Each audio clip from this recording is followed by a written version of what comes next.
quero compartilhar com vocês alguns insights aqui sobre a festa das trombetas. O bispo me colocou de castigo desde segunda-feira, porque é uma festa que pouco se ouve falar, né?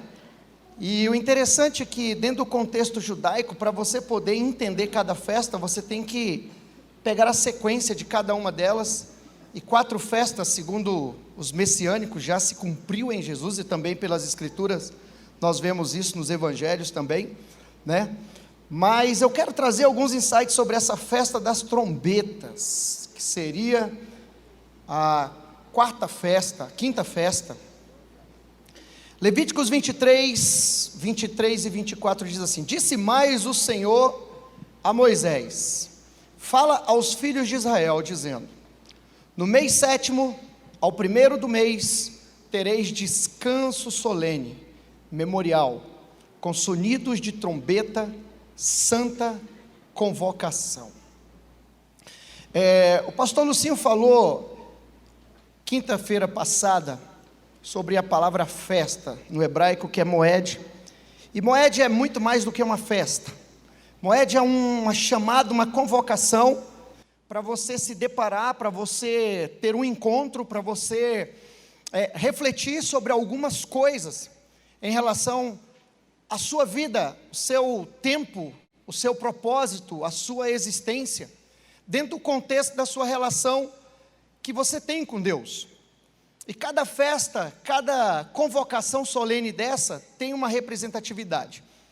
E a festa das trombetas é uma festa que, segundo alguns judeus messiânicos e rabínicos, você vai encontrar muita coisa, mas eu tirei aqui algumas coisas que são interessantes.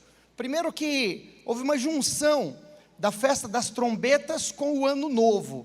Então, ou seja, quando se comemora o ano novo em Israel, Rosh Hashanah, que quer dizer cabeça do ano, cabeça porque é pela cabeça que tudo começa. Então eles colocam que esses 2 dias, esses 2 primeiros dias, são dias onde você vai fazer uma reflexão sobre a sua existência, sobre o seu tempo, sobre o seu ano, para que você possa depois entrar em um estado de quebrantamento para poder se deparar 10 dias depois com a festa do Yom Kippur, que é o dia do perdão.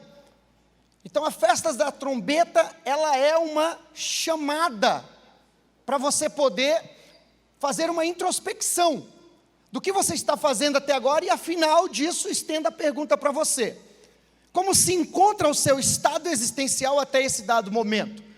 Você olha para trás, você consegue ver o que você construiu até a sua idade cronológica, você consegue ver o que está acontecendo à sua volta, o que você está planejando, você consegue enxergar os próximos 5 anos baseado no que você está construindo no seu presente? É muito bom nós fazermos perguntas para nós, porque as perguntas situam onde nós estamos, em que fase nós estamos, em que período nós nos encontramos. Então, o dia da trombeta, ou Yom Teruah, é celebrado no 1º dia do 7º mês, segundo o calendário judaico, com grande convocação e toque de shofar. Assim, celebrar o ano novo em Yom Teruah é o lembrete do aniversário da criação. Primeira coisa, quando a trombeta toca, dentro do contexto judaico, e isso se estende para nós, porque é difícil você pensar em Jesus Cristo dissociando da cultura hebraica, tudo procede de lá, né? Eu amo a teologia reformada, mas quando você vai para alguns autores reformados, eles não trafegam muito nessa esfera profética, eles trafegam muito na restauração de cidade, na tomada de governo, no reposicionamento vocacional. Mas quando se parte para essa parte profética dos acontecimentos, nós realmente começamos a ver que não se fala muito. Você pega Calvino, não se fala muito. Você pega Lutero tinha alguma coisa em relação aos judeus, também não se fala muito, que são os 2 ícones principais, né, da reforma.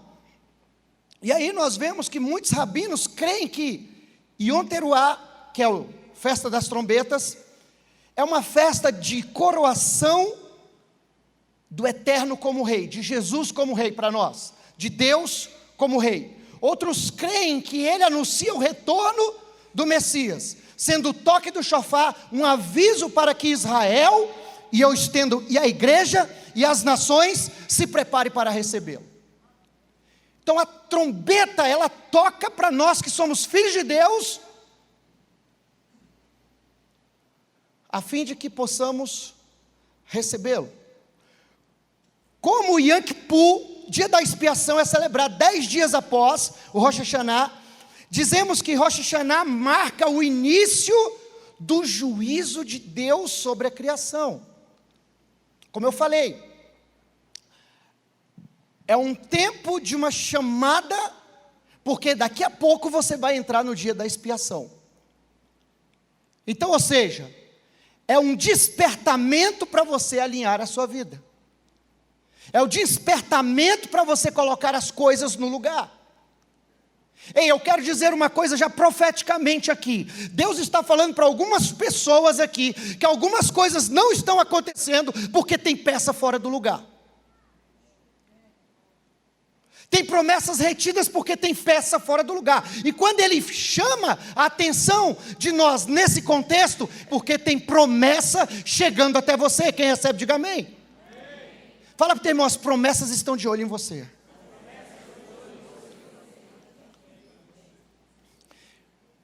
Então veja bem, segundo Maimônides é um rabino do século XII, um dos grandes reformadores e um gigante da era medieval no judaísmo. Esse homem, segundo os judeus mais ortodoxos, ele é considerado o segundo Moshe, o segundo Moisés, pelo trabalho que ele desenvolveu dentro do contexto. Ele diz o seguinte, que o toque do chofar representa: acordai do vosso sono e ponderai sobre os vossos feitos.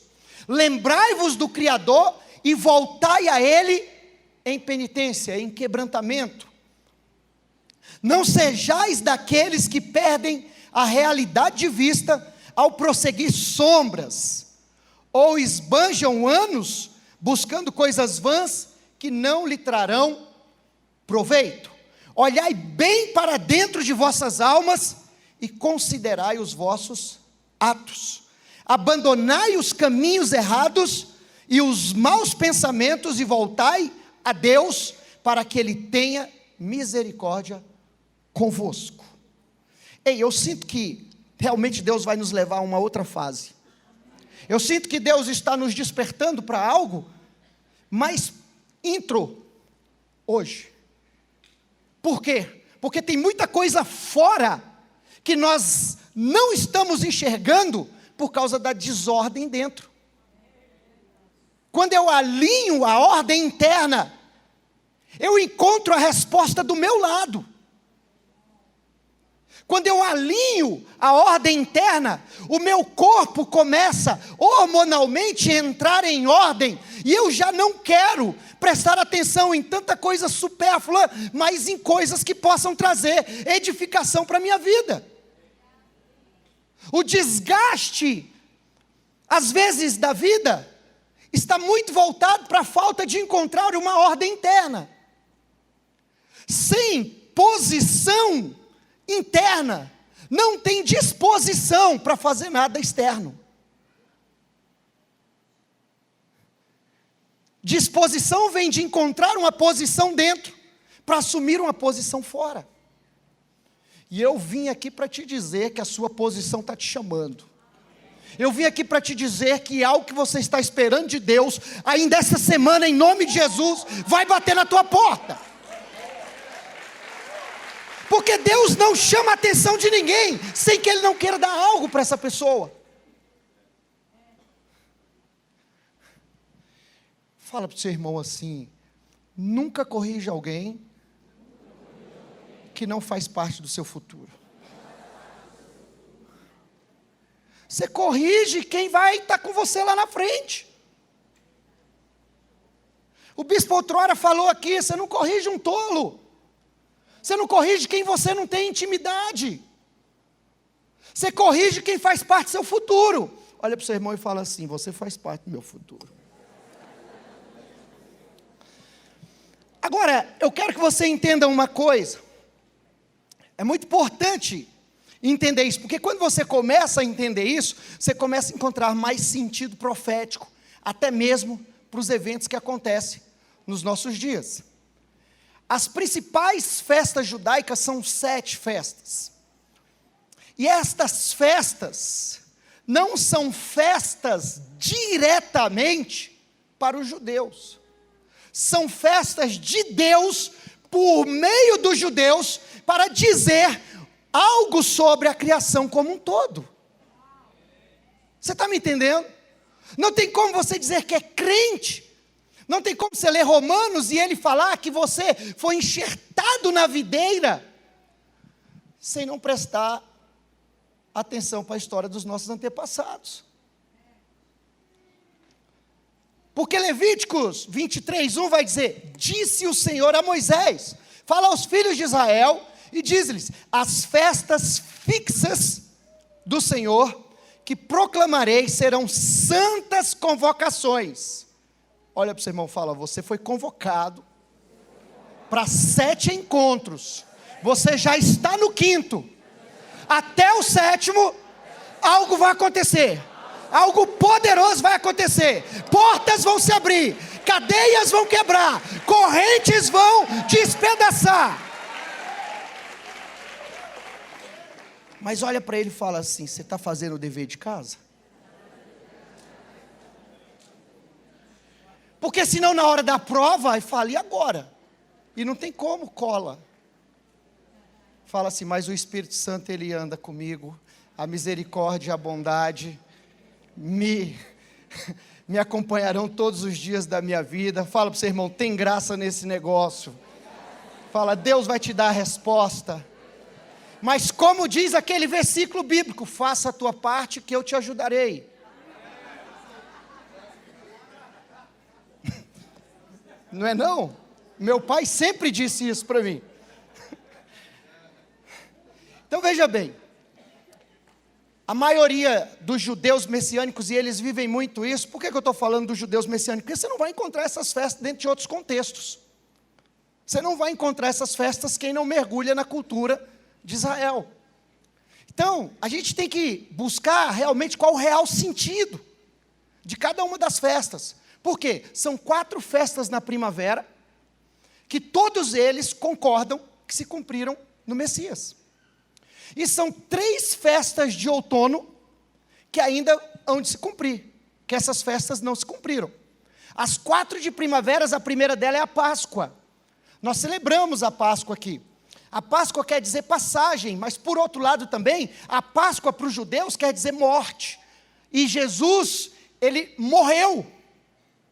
Quando ele morre, ele está cumprindo literalmente o que uma das festas anuncia, que é a morte de um cordeiro e o derramamento daquele sangue como proteção da família que passasse nos umbrais da porta. Fala para o teu irmão: existe um sangue que te protege da morte. Existe um sangue que tornou a morte para você apenas um portal.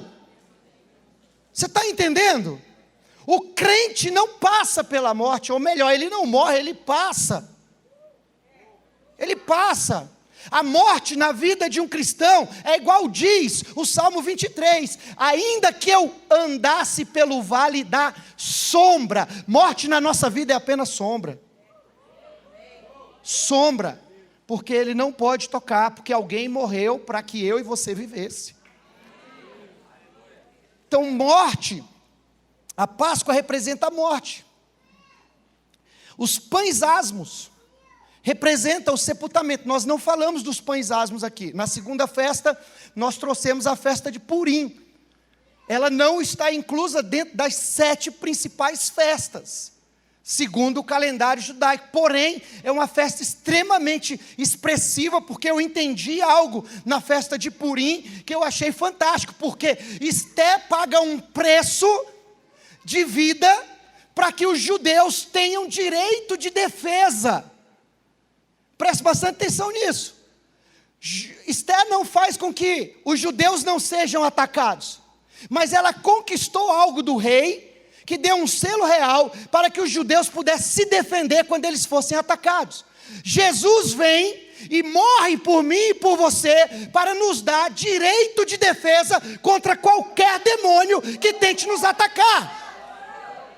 Então a festa de Purim é o nosso direito de defesa. Fala para o teu irmão aí, não tem desculpa. Fala, ciente de Deus, que os demônios vão bater em retirada.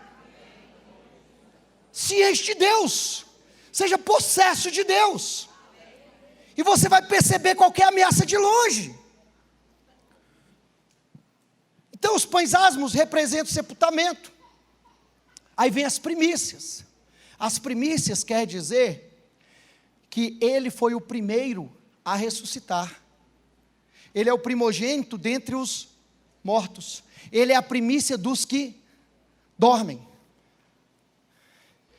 Aí vem o Pentecoste.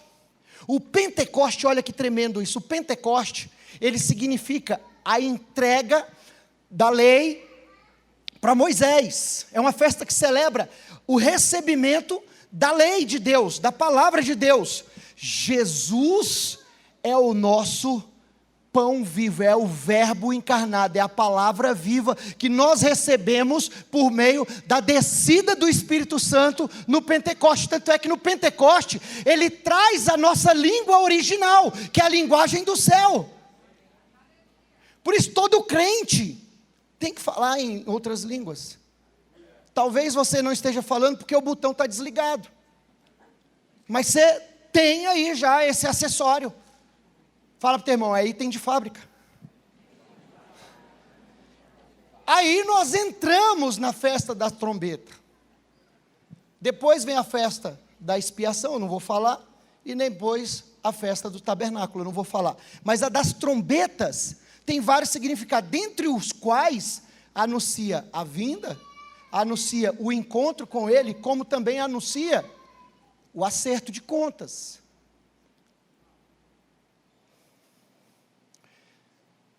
Fala, mas tem Yom Kippur. Fala aí, para a gente tem o Yom Kippur. E tabernáculo representa um governo. O governo do Messias.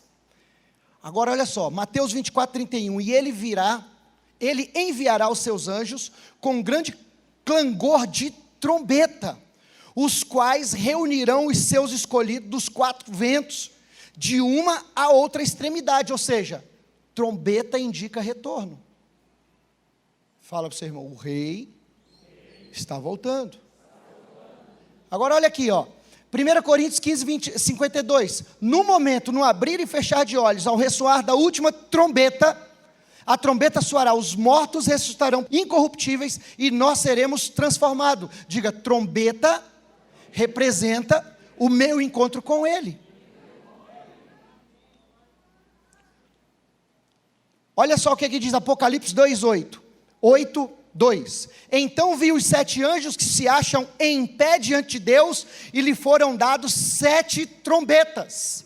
E aí, se você ler Apocalipse capítulo 8, você vai ver que tem uma série de acertos. Entende? São acertos. Acredito que muitos deles aconteceram, outros estão acontecendo e outros vão acontecer, né? Mas trombeta, diga, trombeta significa acerto. E trombeta também significa, Apocalipse 11:15, o 7º anjo tocou a trombeta e houve no céu grande voz dizendo, levanta a sua mão porque essa a gente tem que vibrar, o reino do mundo se tornou de nosso Senhor e do seu Cristo, e Ele reinará pelos séculos dos séculos. Trombeta significa a nossa tomada de governo com Cristo.